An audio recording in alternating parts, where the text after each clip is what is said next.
items under public business, and private members' motions. Before we begin though, let's try a parliamentary trivia question. True or false? Any Commonwealth citizen 21 years or older who has been domiciled in Jamaica for the 12 months preceding an election may become a member of the House of Representatives if elected. Get the answer at the end of this introduction to the lower house. On the agenda, State of the Constituency Debates continues with contributions by Minister of State in the Ministry of Agriculture, Fisheries and Mining and Member of Parliament for St. Elizabeth South Eastern, Franklyn Witter. Member of Parliament for Westmoreland Eastern, Mr. Daniel Lawrence, and Member of Parliament for St. Elizabeth North Eastern, Mr. Delroy Slowley. The idea behind the State of the Constituency Debate is that members of Parliament would be given the opportunity to not only tell their story of their performance in their constituencies, but also get support from the Ministry of Finance to implement projects. It should be noted that the agenda can be adjusted, with items being added, removed, or replaced. If you are planning to attend a session, here are some rules to keep in mind. No visitor shall create any act of disorder within the precincts of the House. No visitor shall be admitted to the House without first obtaining an admission card from the office of the clerk. Visitors who remain within the precincts of the House during suspension of the session are asked to keep silent. It's almost time to go to the main event, but before that, let's get the answer to the trivia question. We asked, true or false? Any Commonwealth citizen 21 years or older who has been domiciled in Jamaica for the 12 months preceding an election may become a member of the House of Representatives if elected. It's true. Among those who may not become members of the legislature are members of the Defense Force, persons serving a foreign government, judges of the Supreme Court or Court of Appeal, and persons holding or acting in public offices. Before we go, here are some interesting facts about the governance of Jamaica.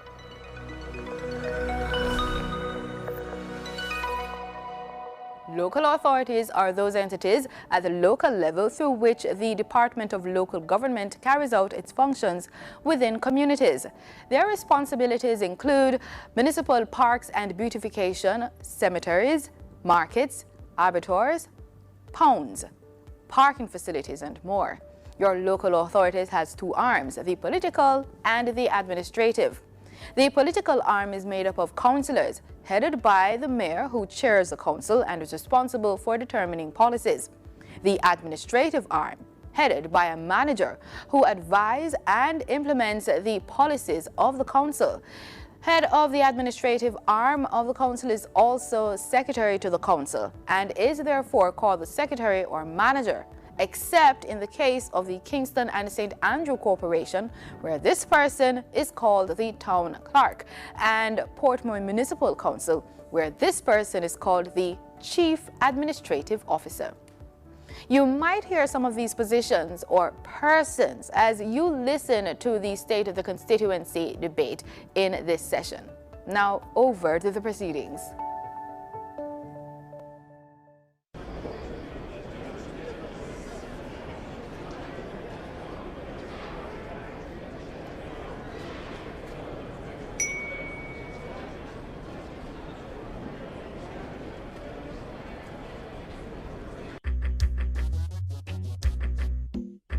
Nutritious food, succulent dishes, superior workmanship, and excellent service.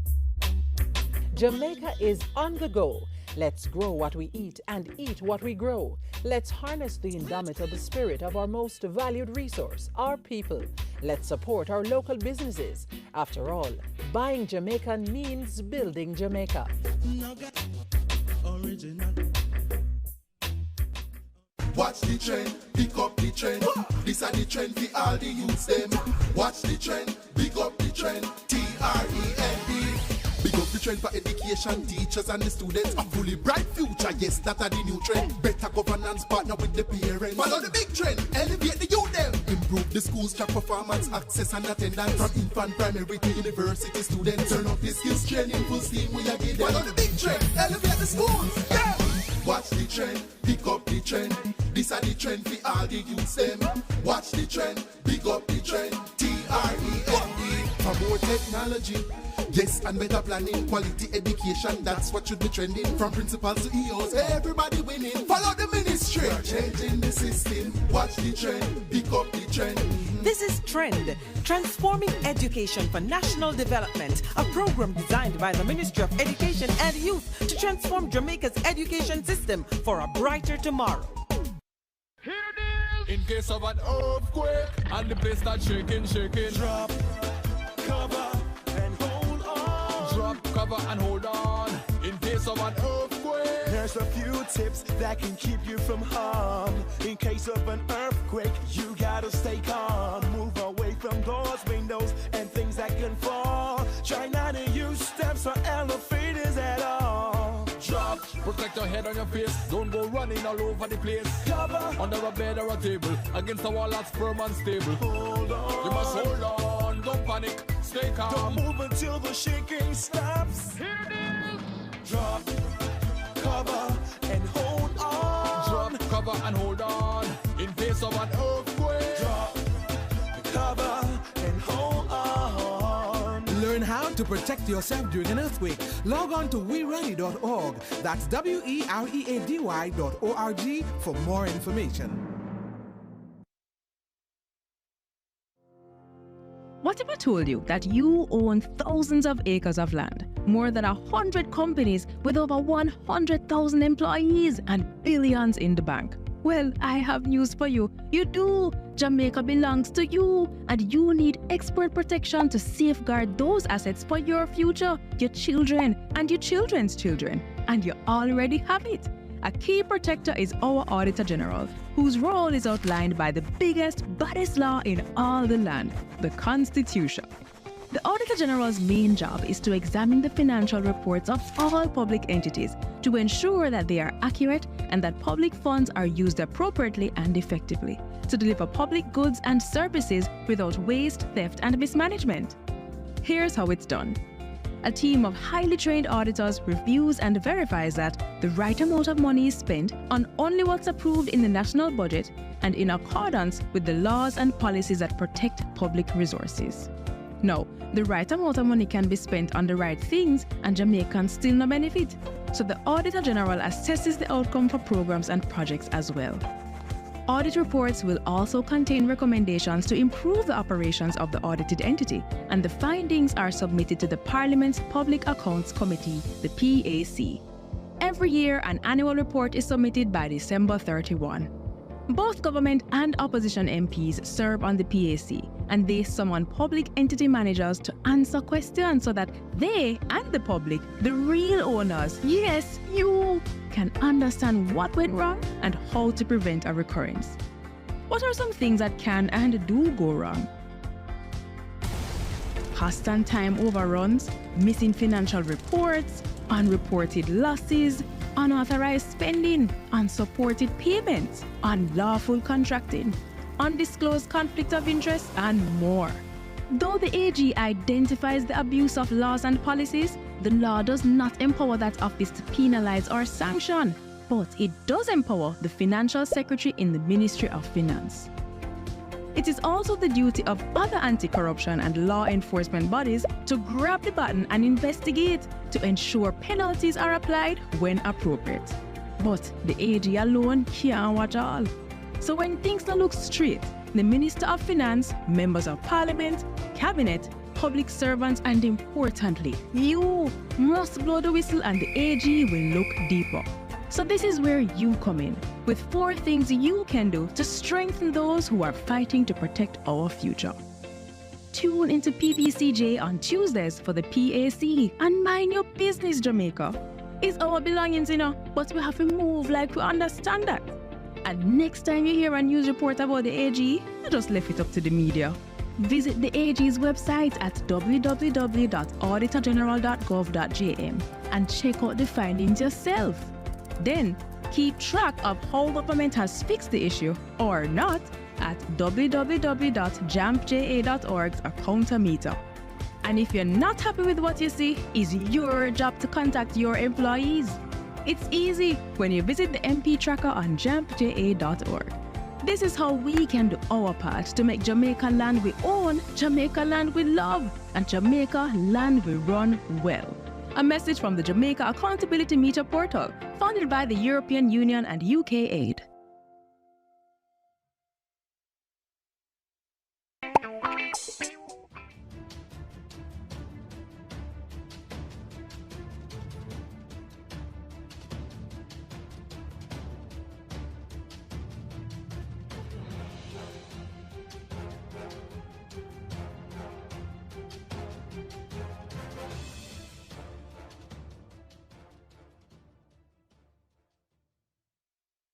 Having thy fear always before our eyes, and laying aside all private interest, prejudices, and partial affections, the result of all our counsels may be to the glory of thy blessed name. The maintenance of true religion and justice, the safety, honor, and happiness of the king, the public weal, peace and tranquility of the island, the uniting and knitting together with the hearts of all persons and the states within the same, in true Christian love and charity, one towards another. Through Jesus Christ, our Lord. Amen.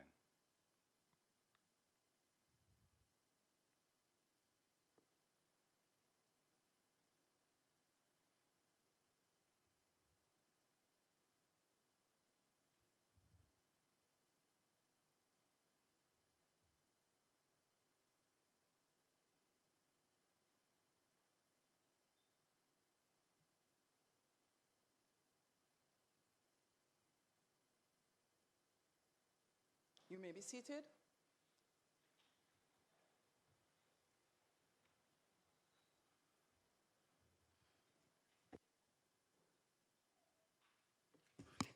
This honorable House now resumes its sitting. It is indeed, as always, a great honor and pleasure to welcome all of you to the sitting of the House of Representatives on today, Wednesday, November 15, 2023, for the continuation of the State of the Constituency Debate. I would like to extend a special welcome to those who are joining us on the various social media platforms. Let me also make welcome Mrs. Lee Andrea Wilson, our Legislative Counsel. She is standing to my right.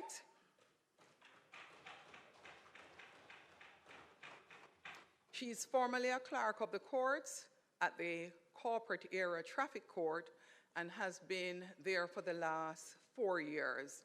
And she was called to the bar in 2018. Parliament makes you welcome.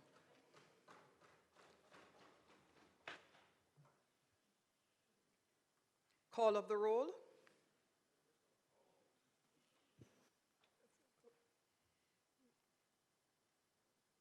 Mr. Clark, Mr. Bartlett, Mr. Holness, Dr. Clark, Dr. Chang, Ms. Grange, Mr. McKenzie, Mr. Chuck, Dr. Tufton, Mrs. Williams, Mr. Vaz, Mrs. Malawu Fort, Mr. Charles, Mr. Green, Mr. Morgan, Mr. Warmington, Mr. Main, Mrs. Cuthbert Flynn, Mr. Terry Long, Dr. Dunn, Mr. Hutchinson, Mr. Witter, Ms. Smith, Mr. Davis, Mr. Brown, Dr. Brown Burke, Dr. Charles, Mr. Chin, Mr. Cousins, Ms. Crawford, Ms. Daly, Ms. Davis, Mr. Goldin, Mr. Graham, Dr. Guy, Ms. Hamilton, Ms. Hannah, Mr. Henriquez, Mr. Henry, Mr. Hilton, Mr. Jackson, Mr. Lawrence, Ms. Lee, Mr. Miller, Mr. Montague, Ms. Morrison, Mrs. Nita Garvey, Mr. Paulwell, Mr. Phillips, Dr. Phillips, Mr. Robertson, Mr. Robinson, Mr. Samuda, Mr. Shaw, Mr. Siblist, Mr. Slowley, Mrs. Vaz, Dr. Wheatley, Mr. Williams, Mr. Wilson, and Mr. Wright. Mrs. Williams.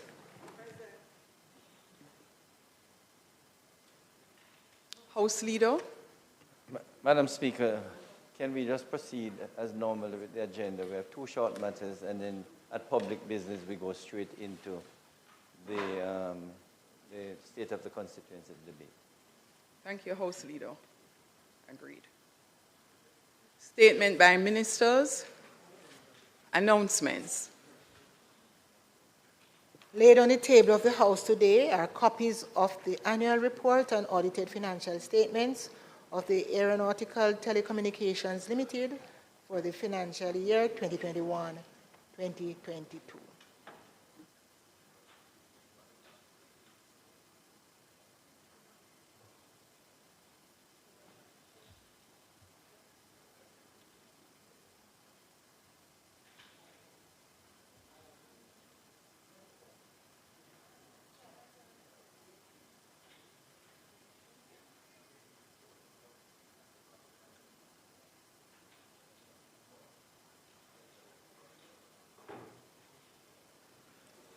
Bills brought from the Senate, petitions, papers, reports from committees, notices of motions given orally.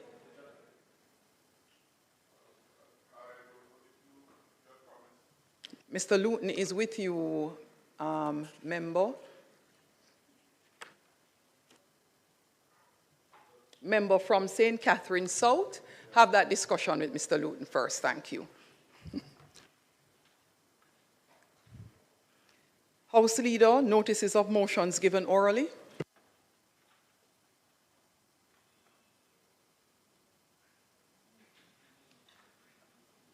Madam Speaker, I now beg to give notice that at the next meeting of the House, I will move, be it resolved with reference to the resolution approved by this Honourable House on the 20th day of June 2023, appointing a Joint Select Committee to examine, consider, and to report on the Minister Paper 69 of 2023, entitled Job Description for Ministers of Government and Codes of Conduct for Parliamentarians, that we now appoint Honourable Marlene Malalou-Fort as a member thereto. Madam Speaker, I further beg to give notice that at a later stage today, I will move for the suspension of the standing orders to enable me to take the motion.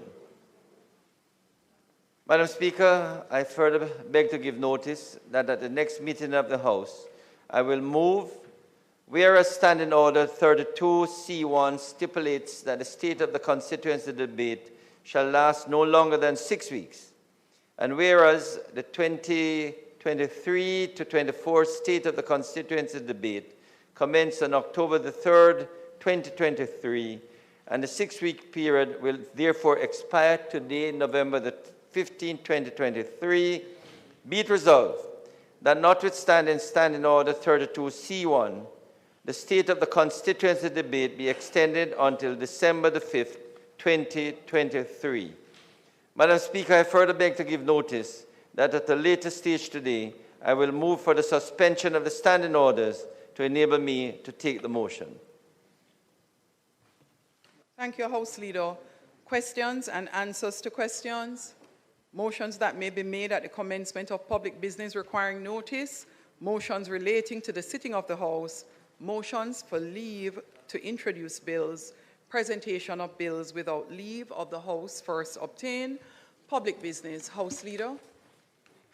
Madam Speaker, I'll take these two matters which I referred to. First, Madam Speaker, I now move for the suspension of the standing orders to enable me to take the motion, notice of which I gave earlier.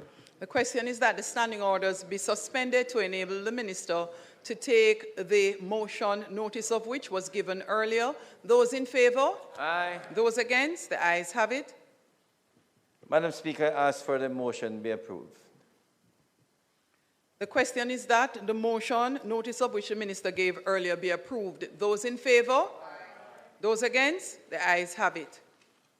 Madam Speaker, in respect of the extension of the constituency debate, I now move for the motion. I now move for the suspension of the standing orders to enable me to take the motion, notice of which I gave earlier. The question is that the standing orders be suspended to enable the minister to take the motion, notice of which was given earlier. Those in favor? Aye. Those against? The ayes have it. Minister? I now ask, Madam Speaker, for the approval of the motion. Question is that the motion be approved. Those in favor? Aye. Those against? The ayes have it. Motions are approved. Thank you, Minister? Madam Speaker. Madam Speaker, we will continue the state of the constituency debate today. There are 3 presentations from the southwestern part of the island. First, Mr. Franklyn Witter, Minister of State and the Minister of Agriculture, Fisheries and Mining, will speak first, then followed by Mr. Member Daniel Lawrence from Westmoreland Eastern, and thereafter, to close today, Mr. Delroy Slowley from Northeastern St. Elizabeth. Thank you, House Leader. We will first have to his feet the member from St. Elizabeth Southeastern, or Honorable Franklyn Witter, MP.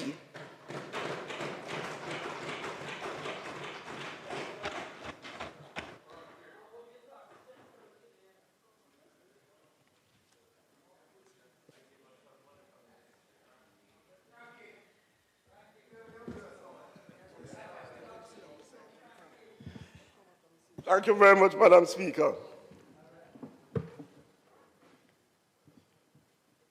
Madam Speaker, I'm indeed humbled to be standing in this honorable House this afternoon, once again to make my contribution to the state of the constituency debate. And I just want to say to you, Madam Speaker, that I will be very precise and concise and brief. Madam Speaker, I just want to take this opportunity to congratulate you on your elevation to the office of Speaker of this honorable House.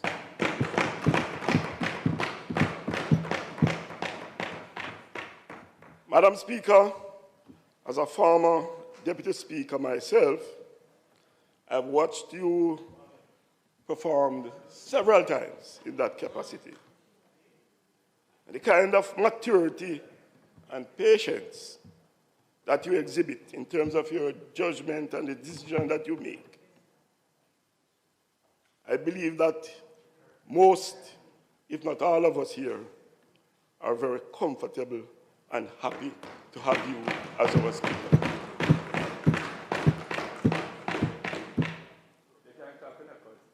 Madam Speaker, I want also to acknowledge and thank my team of councillors in the 4 divisions for their support,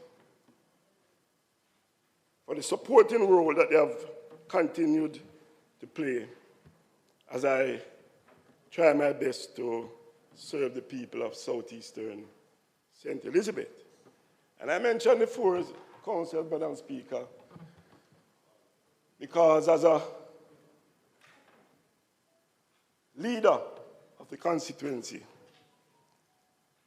and as a member of Parliament who represents all the people in Southeast St. Elizabeth, I have to recognize and acknowledge the work not only of the JLP councillor, but also the councillor from the other side.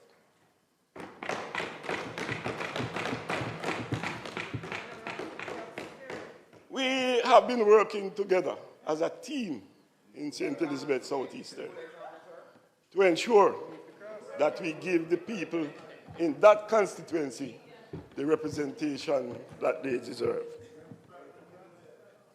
Madam Speaker, I also want to thank the people of St. Elizabeth Southeastern for their resounding mandate that they gave me in 2020.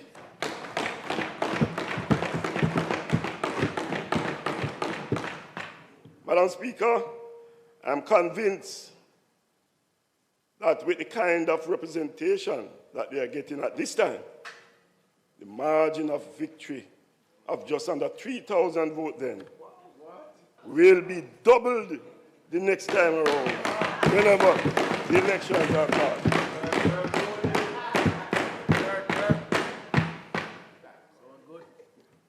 Madam Speaker, I want to recognize and acknowledge the most special person in my life, the one who everybody regards as the backbone of the constituency in terms of the JLP machinery and organization. And this is no other person than my wife of 39 years, normally.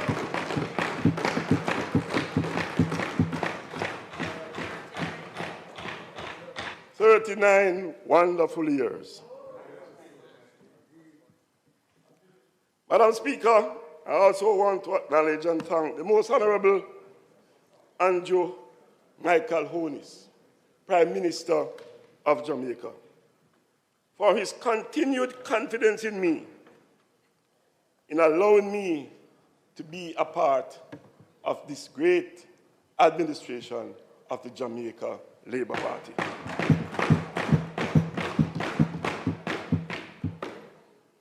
Madam Speaker, as I come to the end of my salutations, I want to give God thanks for his grace, mercies, and guidance, and for sustaining me throughout this long journey. Madam Speaker, the constituency of St. Elizabeth Southeastern is one that is going from strength to strength. We can boast, Madam Speaker, that the town of Junction is now regarded as the fastest growing towns in Jamaica. Yes. And Madam Speaker, this is not happening by chance. But when you have honest, hardworking, and independent citizens coupled with sound political representation, these are the kind of results that you will get. Madam Speaker, I just want to touch on a few major achievements in the constituency of Southeast St. Elizabeth. Madam Speaker, if you speak about roads, my constituency is one where we have made every effort to do some kind of maintenance, rehabilitation work, and actually every single road in the constituency.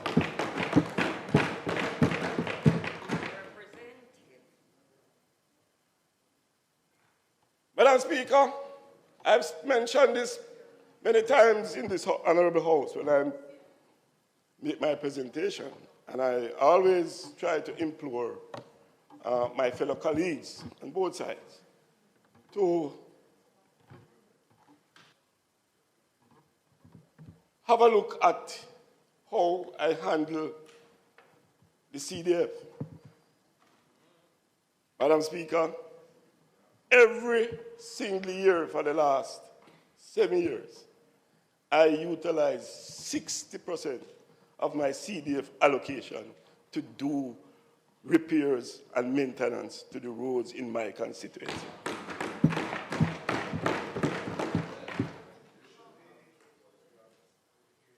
And Madam Speaker, with the support of my councillors and the ministry and the minister in the office of the Prime Minister, Honorable Edward Warmington, and our Minister of Local Government, with the support of the councillors and the support from these two ministers, I've been able to have fairly good roads for the most part in my constituency.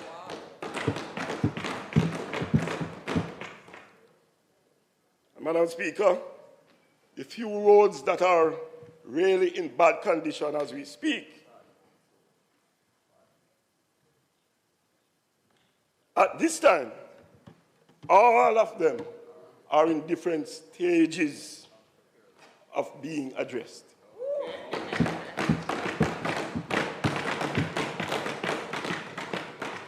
Some in the procurement stage, some in the evaluation stage, some preparing BQ, and some in the contractual stage. So we are going to make sure that by the end of 2024, as one famous speech was made in this house some time ago, it will be pothole-free Southeast Central.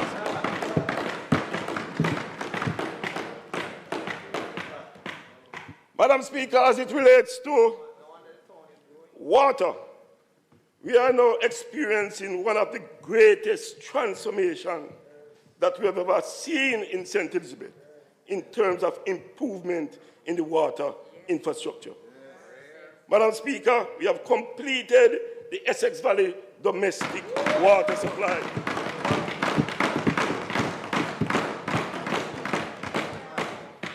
Which is now producing over 2 million gallons of water per day to several communities in the constituency. And we are now looking at extending those services into other communities like Brinkley, Lititz, Bramington Hall, Church Street, Gazeland, Fairfield.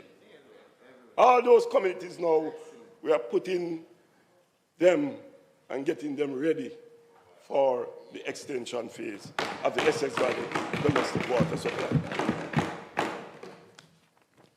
Madam Speaker, we are also now well on the way with the Essex Valley Agricultural Development Project. Yes. Madam Speaker, this will provide irrigation water to almost 1,000 hectares of land.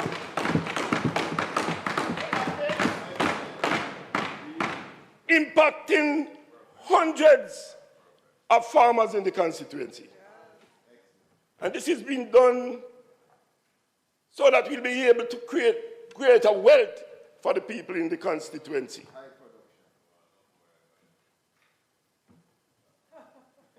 Madam Speaker, as this project continues, I want to take this opportunity to commend the contractors who are working on this project.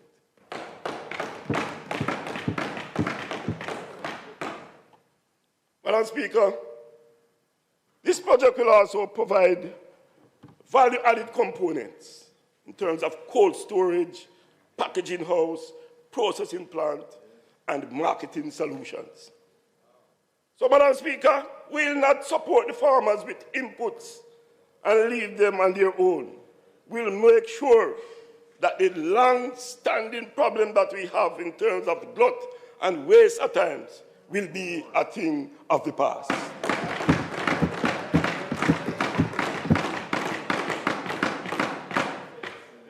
Madam Speaker, in the area of healthcare, I want to thank Minister Tufton for providing over $40 million to improve the infrastructure of two of my major clinics, namely Myersville and Malvern. We'll also be doing improvement work at the Junction Health Center at a cost of $4 million. Madam Speaker, we believe that if you improve the health of our people, there will be no doubt that we will have commensurate increase in the people's standard of living.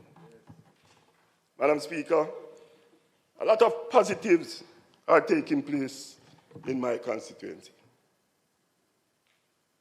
Things like the systematic land titling project. This, Madam Speaker, has already caused to be delivered 1,000 titles to landowners. Over 1,000 landowners have received titles through the systematic land titling system. And the process continues. This is what we call prosperity, Madam Speaker.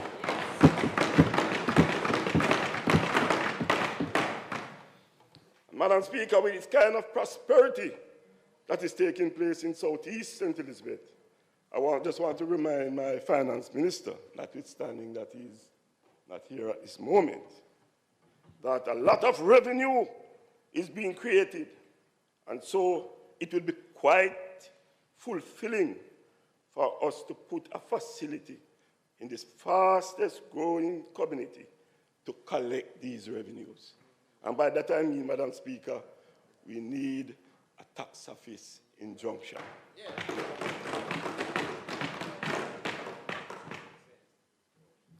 Madam Speaker, in regards to education and training, we continue to excel and maintain great standards with schools like Monroe College, Hampton School, Bethlehem Moravian College, BB Coke High, and Nain High. All these schools are doing well when you look at the results in the recent examinations. Doing well also in sports. Thank you very much, my colleague.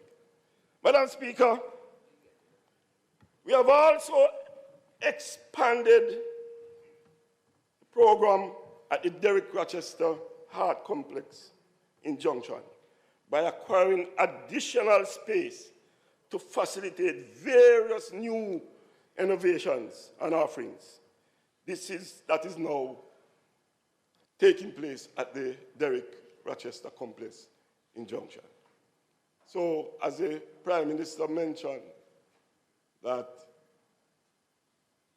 there is no cost in acquiring these courses at Heart, I am now seeing a number of persons taking advantage of this very, very good move by this administration.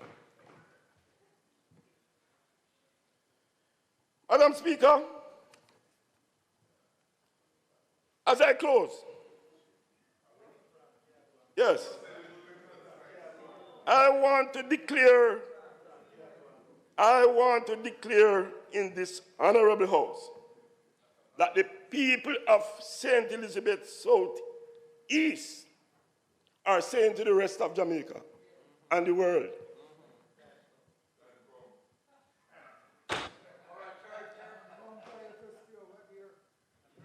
that we are indeed satisfied with the performance of this government led by the most honorable Andrew Michael Holdings. And as such, Madam Speaker,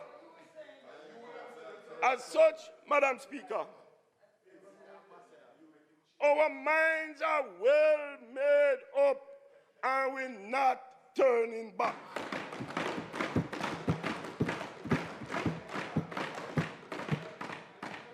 We're not turning back because we believe that the best thing for Jamaica at this time is to have this government, this administration, led by Andrew Michael Holdings, continue to hold the reins of government for a very long, long, long time. Thank you very much, Madam Speaker. May God bless you. Franklyn, you are a genius. You have represented the people well.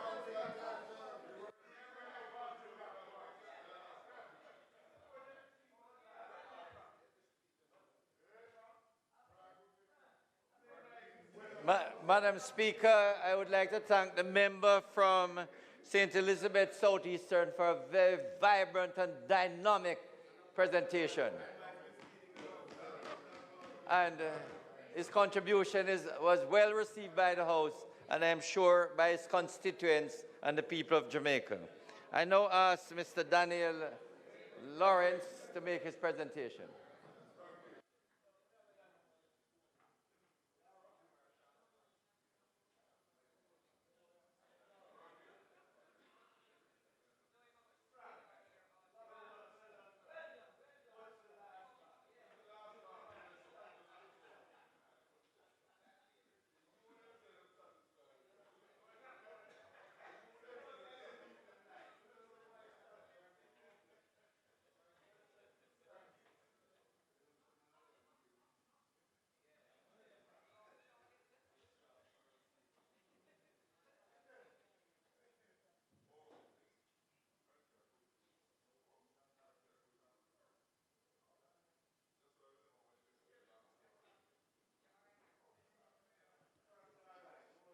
Members, on his feet and ready to make his presentation is the member from Westmoreland Eastern.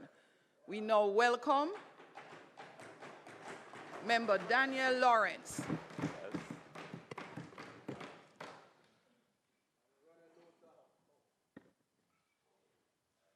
Madam Speaker, it is a pleasure to address this honorable House on this, my third occasion.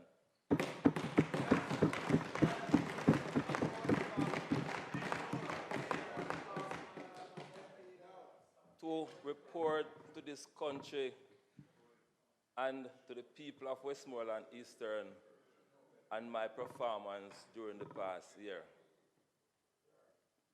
Madam Speaker, I would like to thank the Almighty God for his continued guidance and source of all blessings. To God be the glory. Great things he has done.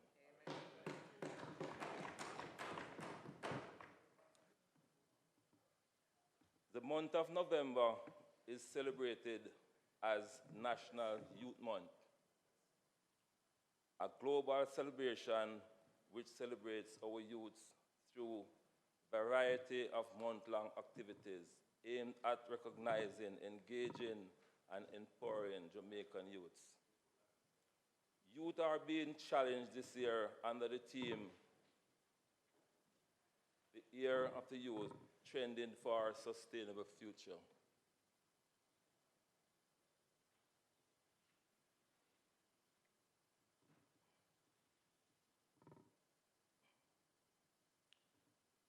The theme represents a call to action for young people to rebrand, revamp, strategize, while leveraging their platform to opportunities to trend in the businesses, academic pursuit, and health and mental wellness. They strive to be the best version of themselves.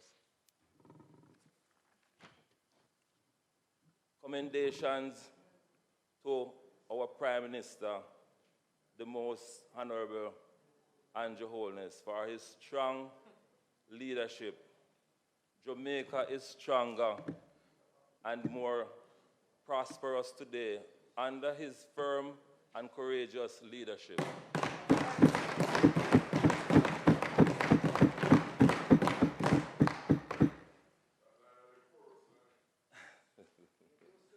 Have one for yourself.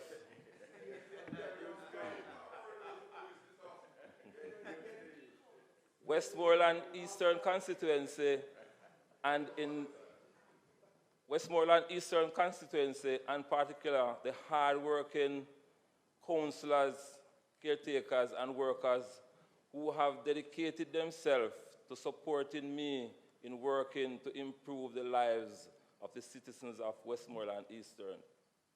To the people of Westmoreland Eastern who have given me the privilege of being here, I value your confidence, love, support throughout the year. I promise to continue to serve you with sincerity and commitment. My colleagues in Parliament, thank you for your never-ending support and encouragement. Madam Speaker, our health is our responsibility, and today I want to express gratitude to Minister Tufton for his invaluable investment towards the Darliston Health Center rehabilitation and the expansion, also for the fencing of the White House Health Center.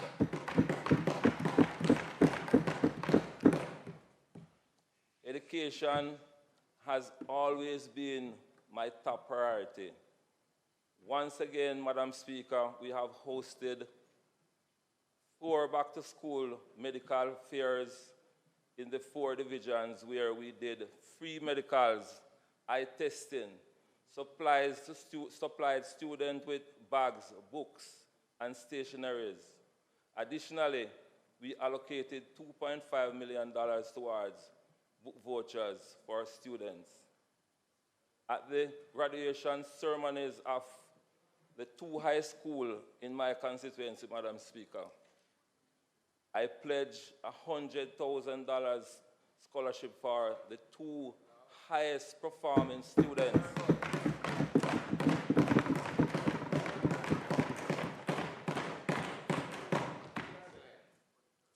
From my constituency, 1 for each high school. Education is for improving the lives of others and for leaving the community, the world, better than we found it. Madam Speaker, step by step, we are building a brighter tomorrow.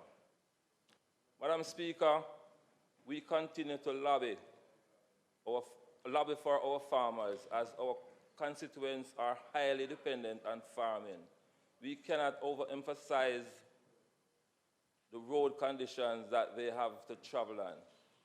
We are expected to rehabilitate the Argyle Mountain and Neesbury Lane farm roads to ease the transportation burden of the farmers.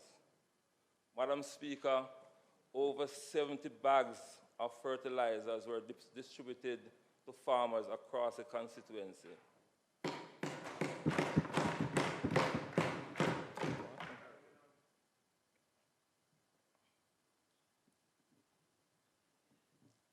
Through the RADA PIP program, farmers are also expected to benefit from DAO's chicken fertilizers, seeds, herbicides, and pesticides shortly.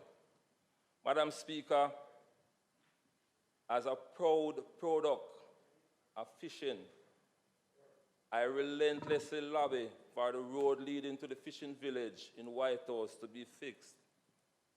And Madam Speaker, I am pleased to answered as work is scheduled to commence shortly. In addition, fisher folks receive over 100 rolls of fish pot wires, life jackets, and other fishing equipment.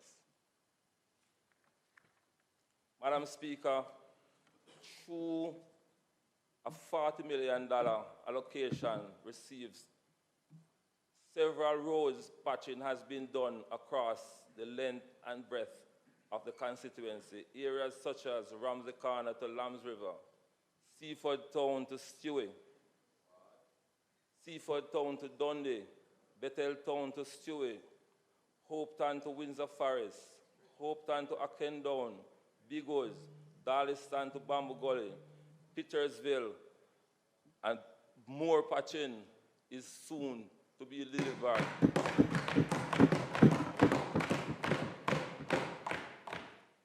Madam Speaker, in my last presentation, I made mention of the Cedar Valley, Lime Tree Lane, and Pinnock Shafton roads that was scheduled to begin soon from my CDF funds. Today, I am happy to be the bearer of good news. The first phase of all 3 roads have been completed.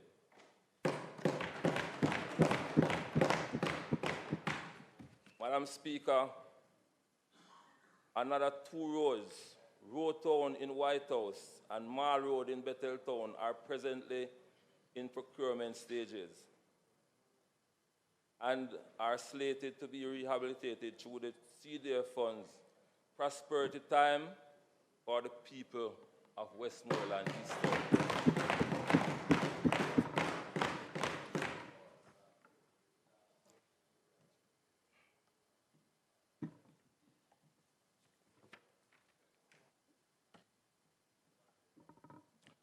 Madam Speaker, special thanks to Minister Mackenzie for his allocation of funds for the rehabilitation of the Beckford Lodge Road in Bigwoods. It is 90% complete. Through Mr. Mackenzie also, Madam Speaker, the Dundee to Charles Mount Road has been scoped for rehabilitation. Madam Speaker, it would be remiss of me to stand here today and not also to thank Minister Warmington and his ministry for their timely intervention in the drain cleaning program. Drains were cleaned in all 4 divisions of the constituency, and more is taking place even as we speak.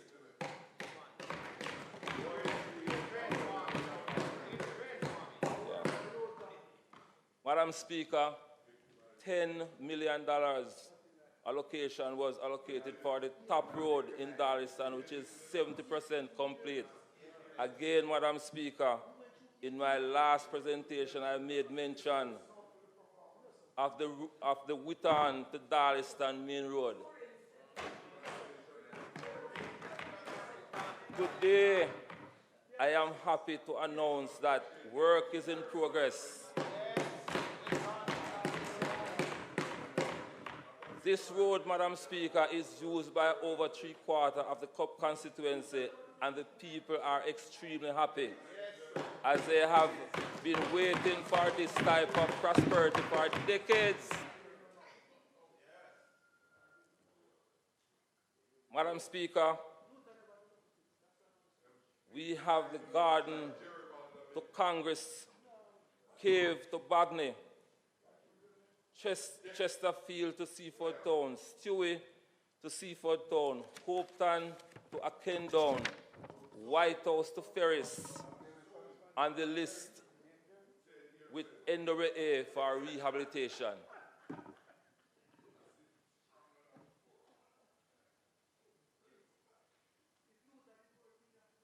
Madam Speaker, for the bridge at Scottscove, the border between Westmoreland and St. Elizabeth, an allocation of $50 million, has been allocated for the rehabilitation. I am asking Minister Warmington to take a look at a Bailey Bridge that was constructed temporarily over 30 years ago in the Garden White House area. It has lived out its temporary life and now become a hazard to road users. Madam Speaker, water is a sore point in Westmoreland Eastern. Under the JP administration, step has been in place to remedy this situation. The government has made millions of dollars available to upgrade the Roaring River treatment plant, to improve the water supply to areas such as Lambs River, Cottage, Barneyside, and Darlington. Madam Speaker, the Cambridge treatment plant will also benefit from a major upgrade that will supply water to areas such as Betheltown and community leading off that has been suffering Madam Speaker, for years without water. Madam Speaker, for the long-awaited Petersville, for the long-awaited well in Petersville, construction is scheduled to start in short order. The residents of Petersville, Long Hill, Pustown, Fostic Grove, Congress, White House, and other areas will benefit tremendously from this new well. Madam Speaker, rehabilitation work at a cost of $10 million has been done at Ashton Community Center, community catchment, along with an installation of new pipelines. Madam Speaker, did the people of Ashton get pipelines, new pipelines, but water pouring through the lines, and the community is having water.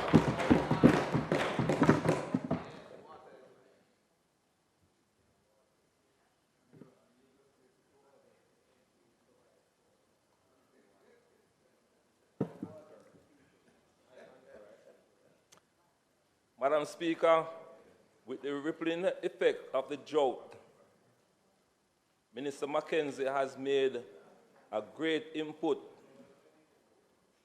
available for trucking of water to the communities. Special thanks to Minister Mackenzie for this input.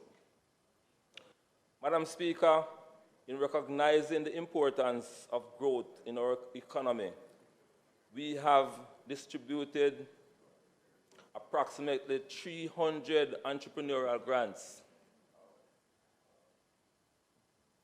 to business operators and farmers. Madam Speaker, not only are we investing in roads, water in Westmoreland Eastern, we are investing in citizens to assist through other welfare programs like Compassionate Grant, and even with their funeral and medical expenses.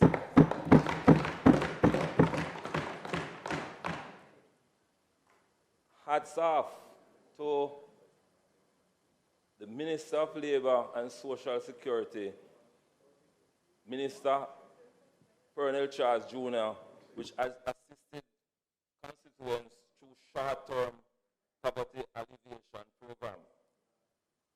Madam Speaker, the record speaks for itself. The best is yet to come. For Westmoreland Eastern, and I continue this diligent journey. I pray that Almighty God will forever grant me with the wisdom, understanding, and good health to carry out my duties. God bless the people of Westmoreland Eastern, and God bless Jamaica.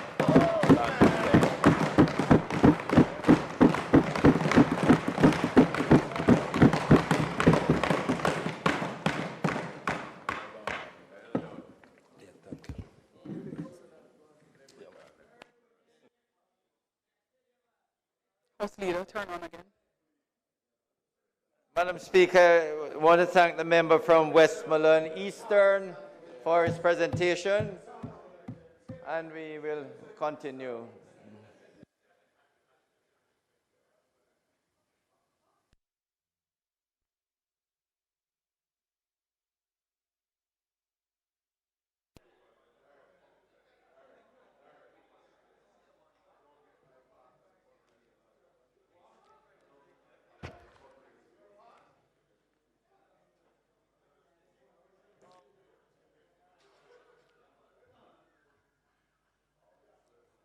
Our final presentation for today comes to us from St. Elizabeth Northeastern.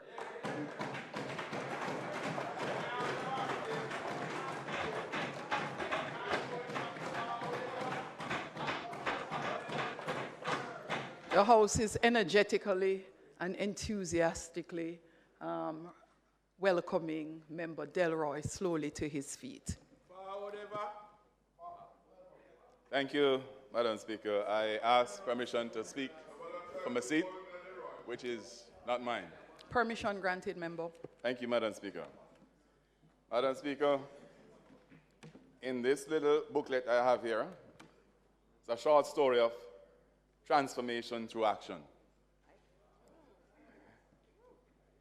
Madam Speaker, the power of belief can move mountains.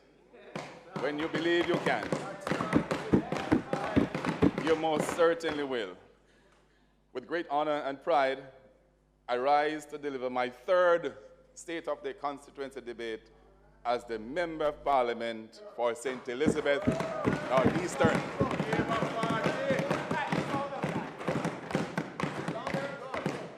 Madam Speaker, first and foremost, I extend my heartfelt gratitude to the Almighty God for granting me the strength, wisdom, and good health to fulfill my role as a servant of the people. I must acknowledge my unwavering support system from my dedicated family, to the Most Honorable Andrew Holness, our Prime Minister and party leader, along with our esteemed members of the Jamaica Labour Party hierarchy. Their guidance, support, and encouragement have been instrumental on my journey. I would also like to express my appreciation for the diligent staff at the Constituency Office, members of the management and Constituency Executive. Also, I must emphasize the contribution of the sitting councillor, one and only councillor for the constituency, Mr. Christopher Williams, and our councillors in waiting, Valdina Pengs, James Mitchell, and Kirk Rodney, for their steadfast support. My CDF manager, Dr. Ava Brown, for always going beyond the call of duty to support the team on this journey. Madam Speaker, my deepest thanks goes out to the voters of St. Elizabeth Northeastern, who recognize my passion for action over mere words during the last election and beyond. They saw the willingness in me to serve, hence they dubbed me the Action Man. And I am so grateful for their trust and support on this political journey. Indeed, this journey has not been without its challenges. But as the saying goes, if you want good, your nose have to run. Amen. Today, Madam Speaker, my address will be broken down under three main headings, namely one, achievements in education, youth and training, infrastructure development, community welfare, and future initiatives. Madam Speaker, there's a profound African proverb that resonates deeply with my core values, and I quote, if you want to go fast, go alone. But if you want to go far, go together. Amen. It is this principle that underpins my unwavering commitment to the progress and betterment of my constituency. Today, I am thrilled to present the concrete results of our collective endeavors, highlighting our dedication, all of which are aimed at fostering lasting and meaningful improvements in the lives of the people that I proudly support. Madam Speaker, I stand before you as a living testament to the transformative power of education. It is the passport to the future, unlocking boundless opportunities. In this financial year, my office has invested over $10 million from the CDF pot towards education alone. This was used for tertiary grants, book vouchers, and secondary auxiliary fees. Madam Speaker, an issue that weighs heavily on my heart is the issue of withholding exam certifications at the CXC level due to unpaid auxiliary fees.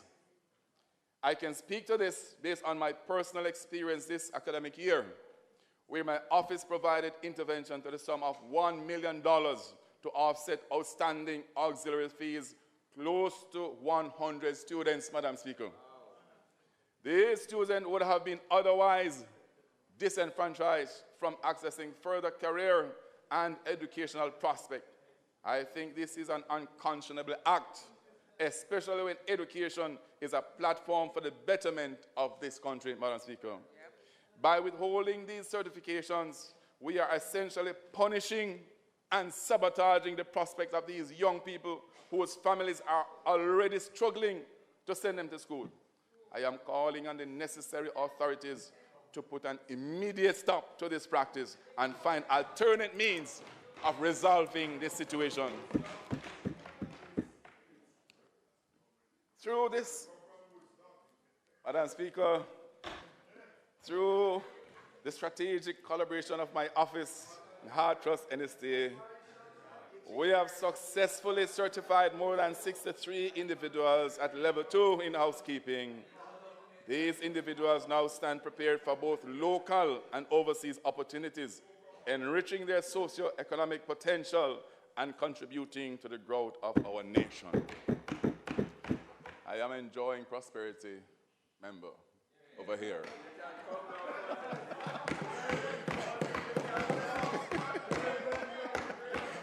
Madam Speaker, it is my duty to commend the Cornell Ferguson Training Institute, a valuable partner in our efforts in empowering our youths.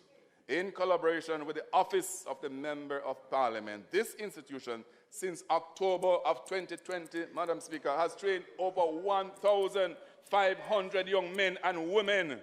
And remarkably so, 98% of these individuals have been gainfully employed within various security companies, local and internationally. We eagerly anticipate the expansion of their program offerings, further uplifting and empowering the youth of northeastern St. Elizabeth. In a commitment to elevate our early childhood education, discussions are well underway with a Heart NSTA Trust to facilitate the certification of teachers in our constituency's early childhood institutions. Madam Speaker, education is very high on our agenda. I am happy to report that major education infrastructure work is being done by this Andrew Holness-led administration. And we are not being left behind, as the evidence will show. Madam Speaker, it gives me great pleasure to report to this noble House that both the new Santa Cruz Primary Infant Department building and the Leeds Primary Infant Department buildings are now fully complete, fully operational at a combined cost of approximately $80 million.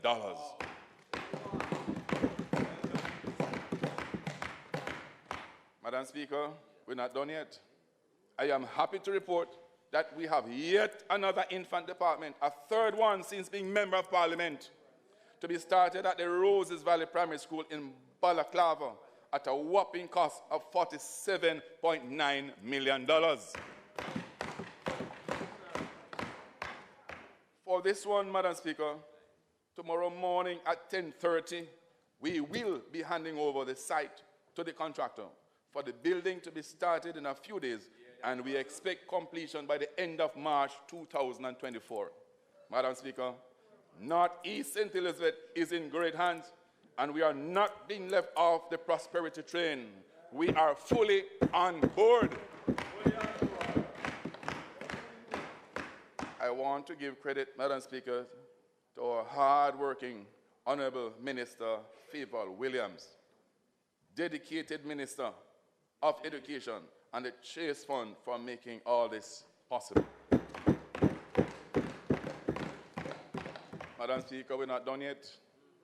In addition to those 3 infant departments, I want to thank and make special mention to the Digicel Foundation, which came on board with the Minister of Education, our Honorable Favor Williams again, on the recent completion of the Special Education Center in Santa Cruz, valuing $43 million. The prosperity train is rolling through, Madam Speaker.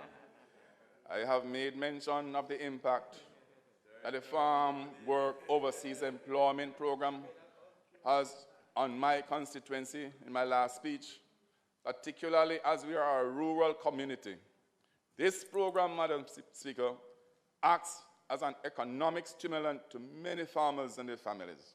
However, Madam Speaker, in recent times, we have seen negative occurrences surrounding the continuity of this program. In saying that, Madam Speaker, I want to reiterate my call for the introduction of a preparatory program to ensure that Jamaicans do not become extinct from the Overseas Farm Work Program. As this program, Madam Speaker, has been beneficial to numerous families in my constituency and the country at large. One of the suggestions, Madam Speaker, is to engage the hard trust industry who can facilitate a national sensitization program for persons who are interested in this program. We need to have a pool of persons who are prepared and ready to be ambassador for this program, Madam Speaker. Madam Speaker, in my previous address to this esteemed House, I brought to our attention the disheartening state of some drains that had gone without maintenance for close to 15 years. In a notable and encouraging turn of events, I am delighted to announce that since December 2020, we have successfully cleaned a substantial number of drains. Madam Speaker, I wish to address a matter I raised in my previous speech also regarding the critical issue of drain cleaning in the town of Santa Cruz. I'm delighted to report that significant positive outcomes of our extensive drain cleaning initiatives. As a result, there have been no reports of any major flooding in the town of Santa Cruz and Balaclava. Madam Speaker, it used to be that even when the rain set up in Balaclava, the town used to flood. And it's a complete difference now, Madam Speaker. And it shows that work is being done in northeastern Central. Significant work. Our dedicated efforts have not only averted past standstill, but have also ensured a smooth functioning of the local ecosystem, even during periods of heavy rainfall. This, Madam Speaker, exemplifies our commitment to effective governance, community safety, and well-being. Again, Madam Speaker, transformation through action.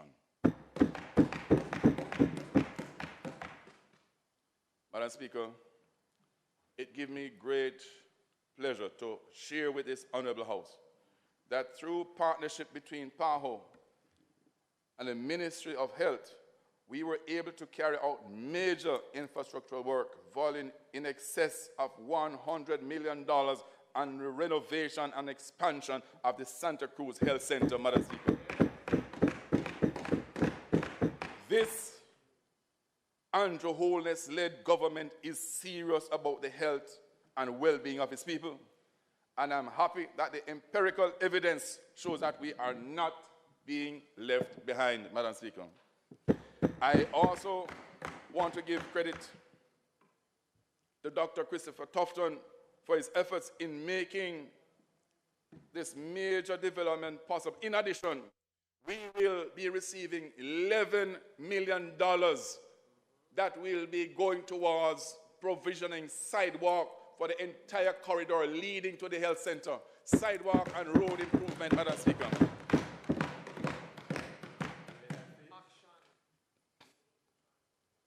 Madam Speaker, I, like our Prime Minister, firmly believe that home ownership is not just about shelter.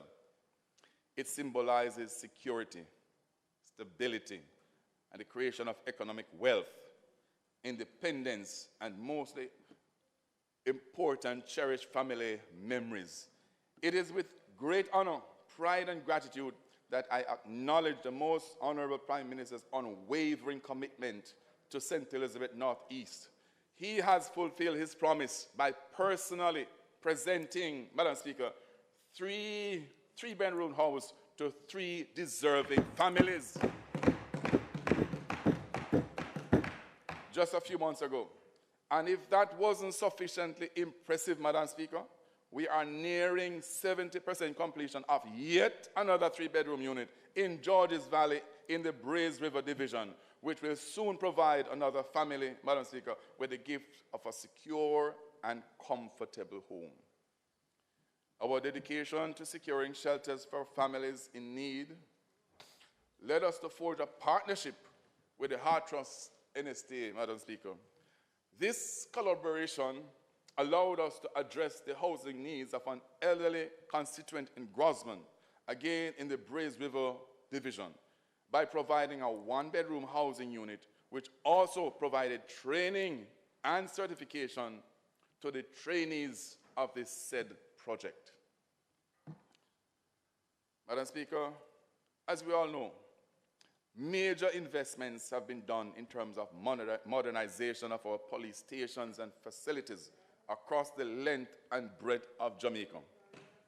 And Madam Speaker, I can say very boldly, Madam Speaker, that we are not being left behind in Central and Northeastern. In fact, in the Burton-Lacovia area, as we speak, Madam Speaker, we have a state-of-the-art police facility being constructed at a cost of over $200 million, Madam Speaker. And for this, I want to express thanks to our Prime Minister and our visionary, Honorable Dr. Horace Tang, Deputy Prime Minister and Minister of National Security, for the major infrastructural upgrade to police stations across the country and for this major investment in our constituency.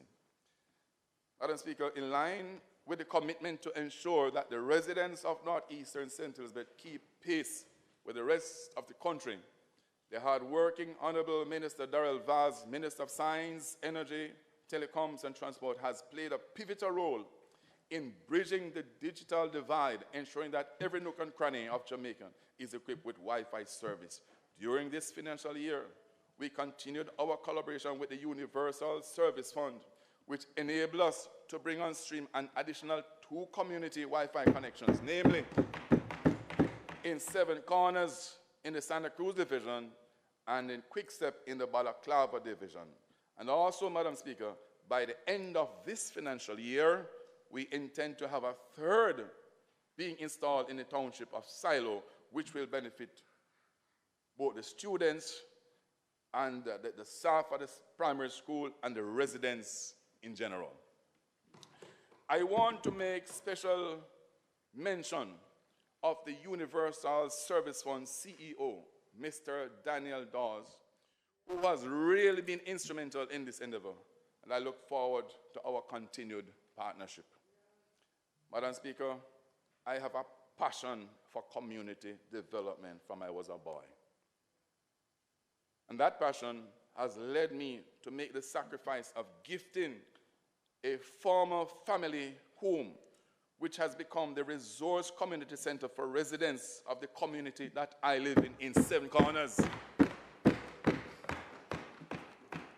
This has been a useful resource in facilitating training and development via the Heart Trust NSTA health fairs, along with being a homework center in my community. Madam Speaker, we are now in the process of adding a computer lab to enhance the services provided there. Once again, I have to credit Universal Service Fund, who has agreed to supply and install the computers, the necessary furniture. Madam Speaker, as my beloved grandmother used to say, teach a person to fish, and he will fish for life. This profound wisdom has been at the core of my political journey, driving my commitment to empower our constituents to achieve greater independence. In this regard, we have been purposeful in supporting a significant number of individuals in starting, restocking, or reigniting the fuel in their small businesses. It's a well-known saying that water is life, Madam Speaker, and I wholeheartedly concur.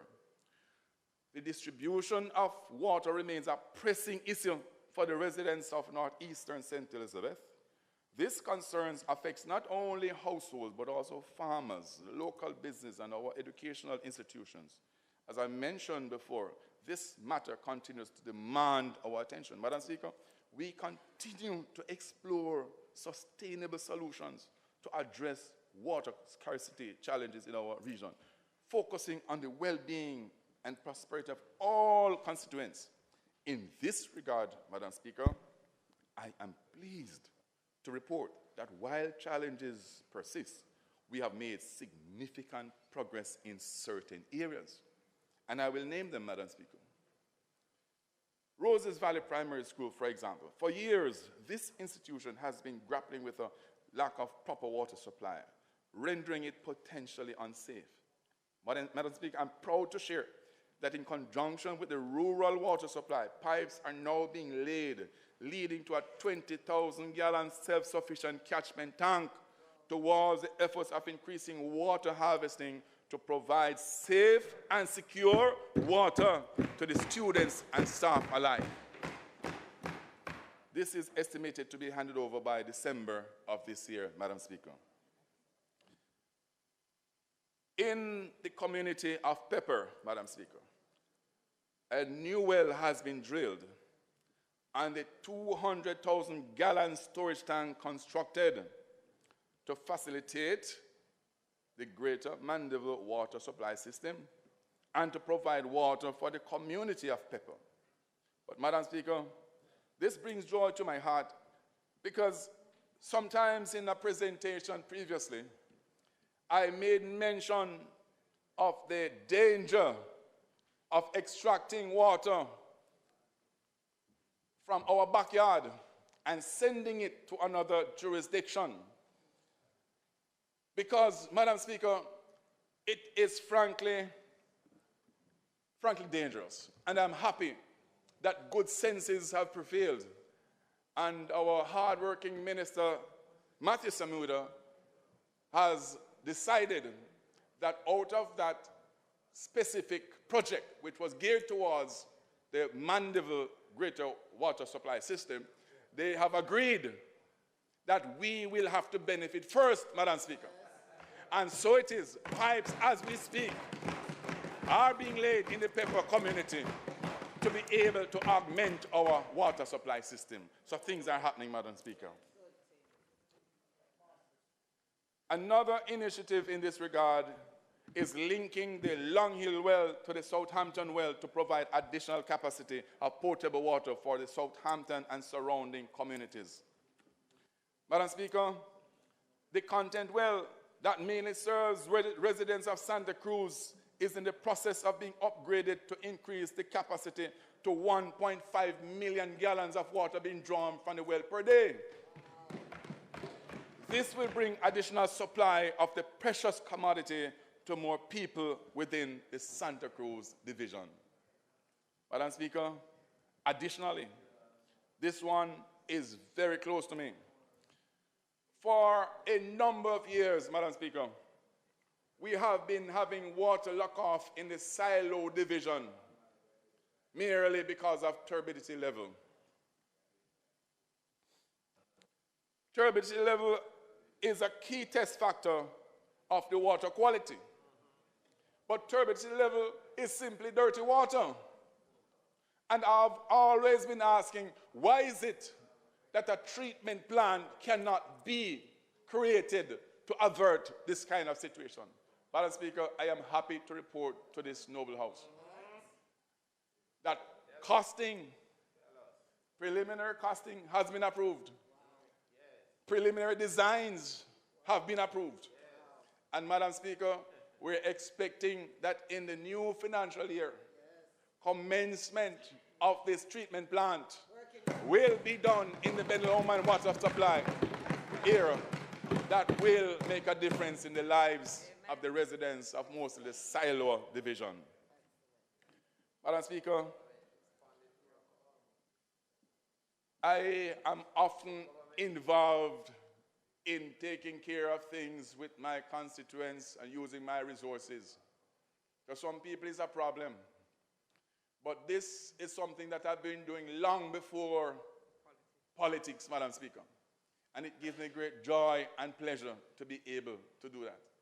And in the community of Mitcham, Madam Speaker, in the Braze River Division, there is a challenge of water supply. Sometimes before I became Member of Parliament, I installed two 1,000-gallon drums in the community. But unfortunately, the road surface is so difficult, Madam Speaker, it is difficult to get trucked water into the community to get it done. So in recent time, Madam Speaker, we were able to get an attachment to a well in close proximity to the Mitcham community. Island Dairy provided us with that option. Madam Speaker, they need over 200 pipes to make this possible. And I'm happy to say, Madam Speaker, that the 200 pipes were bought and paid for by the Member of Parliament, Delroy, Action Man, Gary Slowley.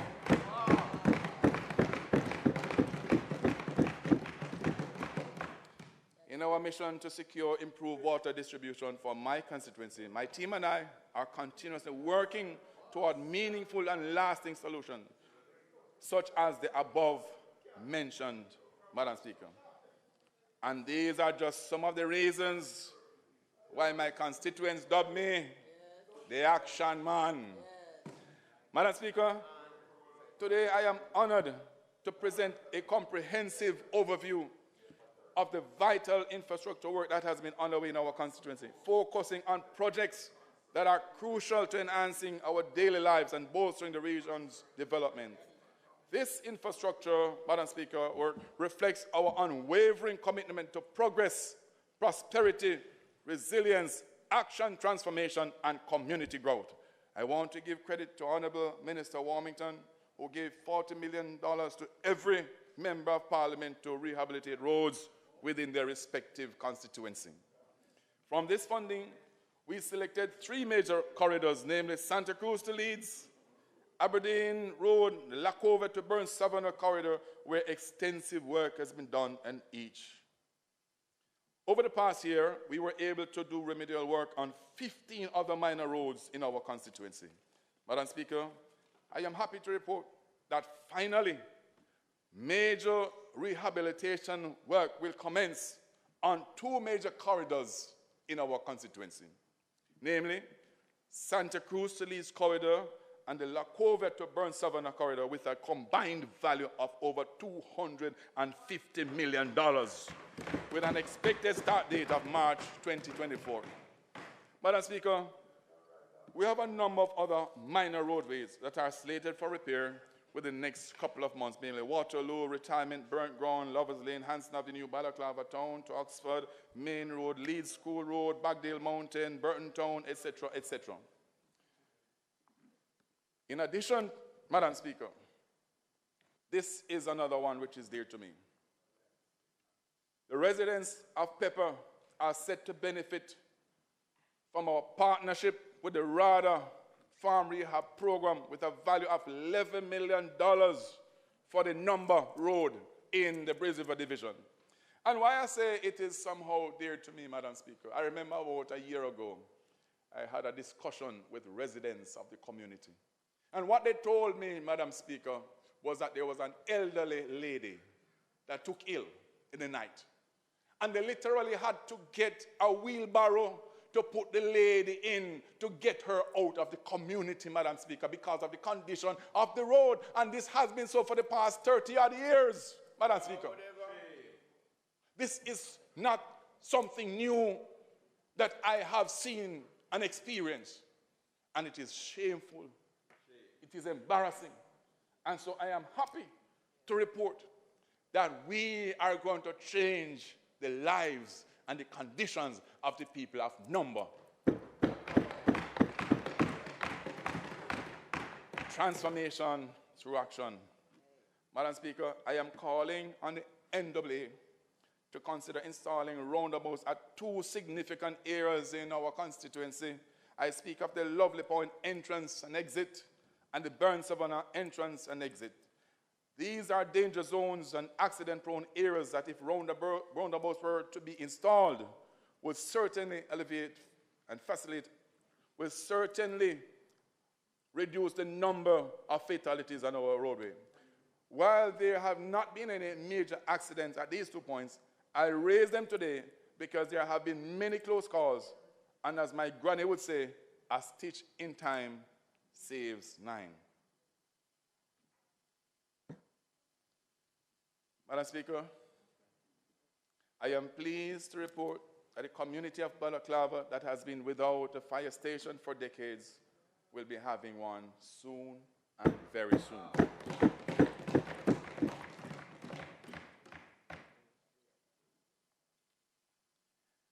For that, I want to extend my gratitude to the Right Honorable Minister Desmond McKenzie, who visited the site and toured the location where this well-needed essential facility will be established.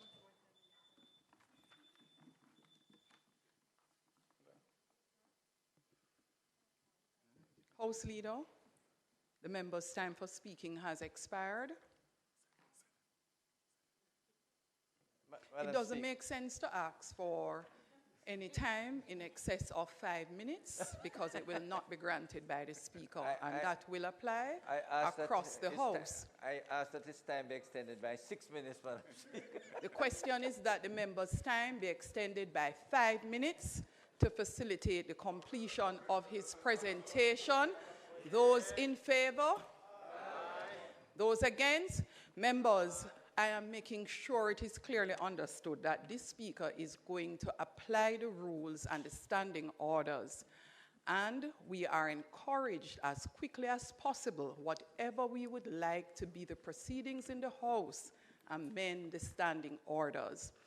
When I make a statement, it is actually not a warning or a threat. It is a gentle reminder of the standing orders. And one will observe as we go along that it will be applied across the House to all members of the House.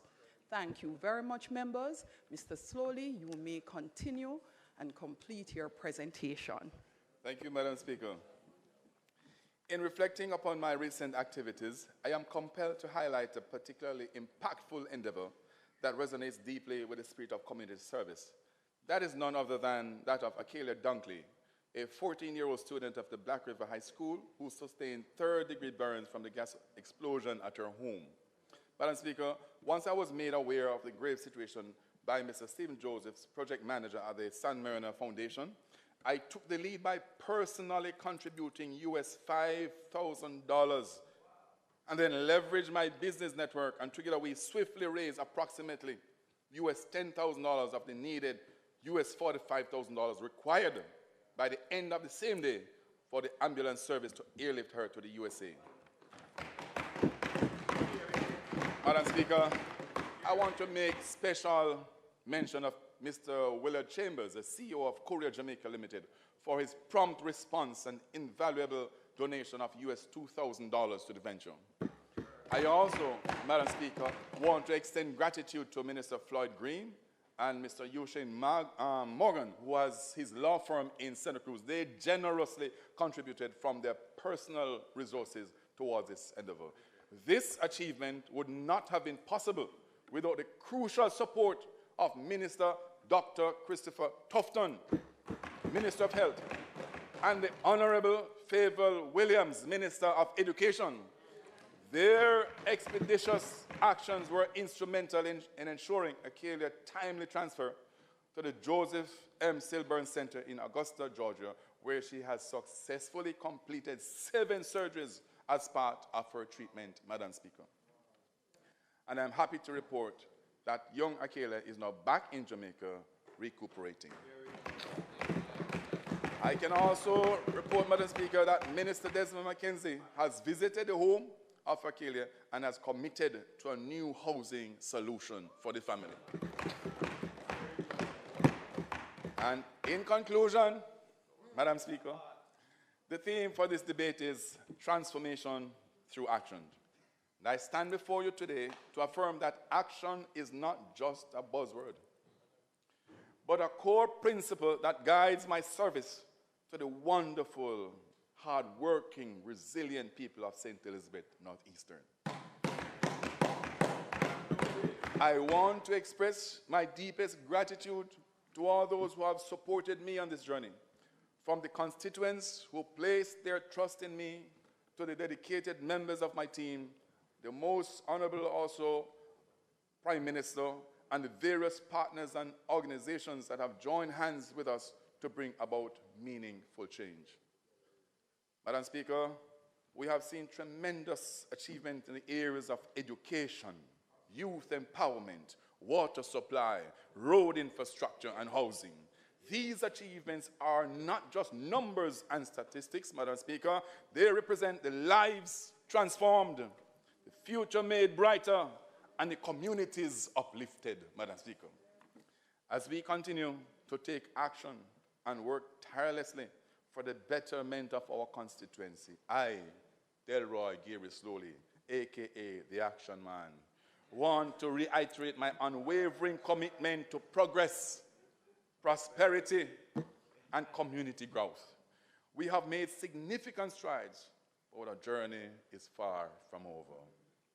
Madam Speaker, St. Elizabeth Northeastern is my home. I was conceived there, born and bred there, educated there, do business there, and I'm still living there. Whenever my constituents want to find me, they don't have to go to St. Ann. Whenever my constituents want to find me, they don't have to go over to Westmoreland. Whenever my constituents want to find me, they certainly don't have to go to Clarendon.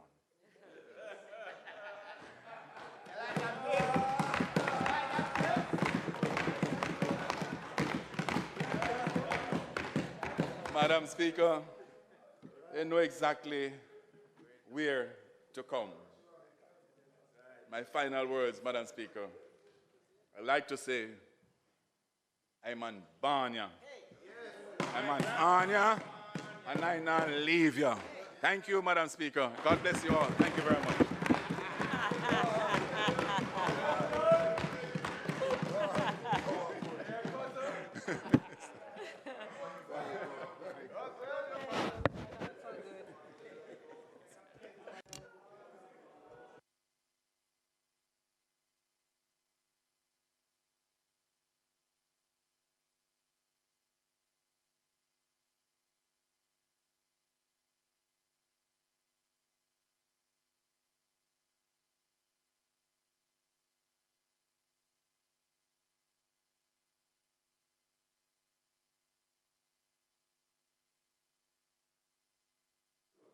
Madam Speaker, I want to thank the member from Northeast St. Elizabeth, Mr. Delroy Slowley, for his excellent presentation. We have had 3 very good presentations, Madam Speaker. And I now ask for the suspension of the State of the Constituency debate until next Tuesday, the 21st, at 2 p.m. No, next Tuesday, Madam Speaker, at the 21st. Thanks, House Leader. Members, those in favor? Aye. Those against? The ayes have it. House Leader. Madam Speaker, House Leader, before you conclude, I would just like to also say thanks to Member Slowley. I actually appreciate when the members of the House respect the ruling of the Speaker, and I thank you, members, for conforming to the time limit. Wonderful. Madam Speaker is not proposed to do any further business today, so I now ask that the House be adjourned until Tuesday, the 21st of November at 2 p.m. The question, members, is that the House do now adjourn for Tuesday, November 21st at 2 p.m. sharp. Those in favor? Those against? The ayes have it. This honorable House now stands adjourned.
later in their life, especially for those who are overweight. Shake the salt habit. Shop smart and cook smart. Use less or no salt when cooking. Try using fresh herbs and seasonings to add more flavor. Limit the consumption of salty snacks.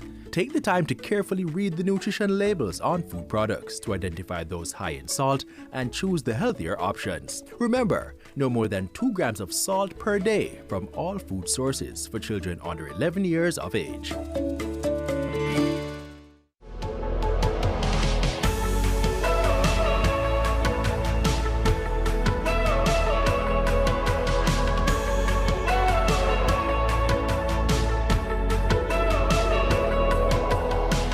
The National Family Planning Board now presents a parenting tip from Albert Schweitzer.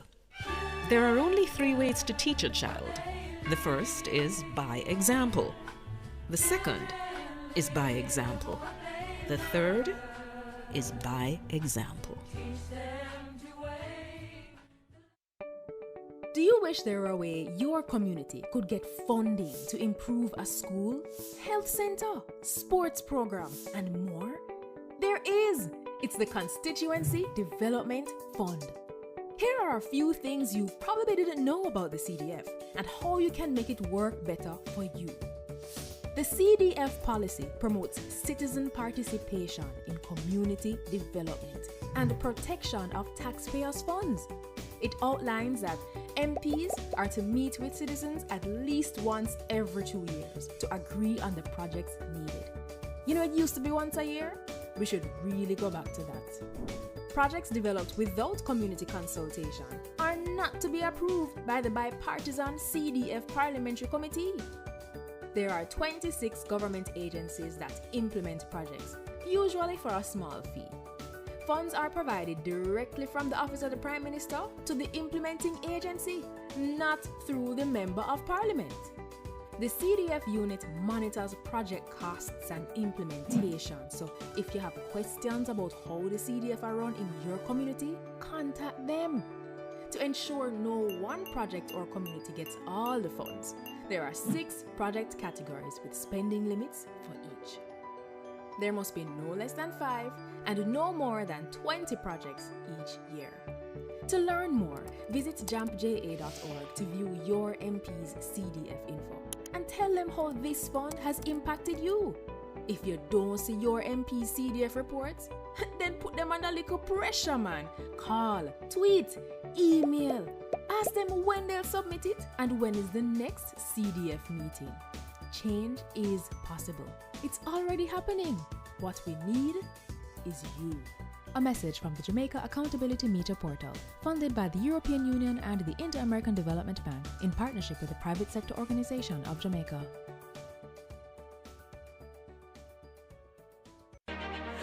Jamaica and its workforce are advancing quickly. Life-changing opportunities are arising. You need training and support. We are the Renewed Heart NSTA Trust, committed to providing new and emerging skills training and opportunities. Come to Heart. We'll help you claim your place in the workforce of the future.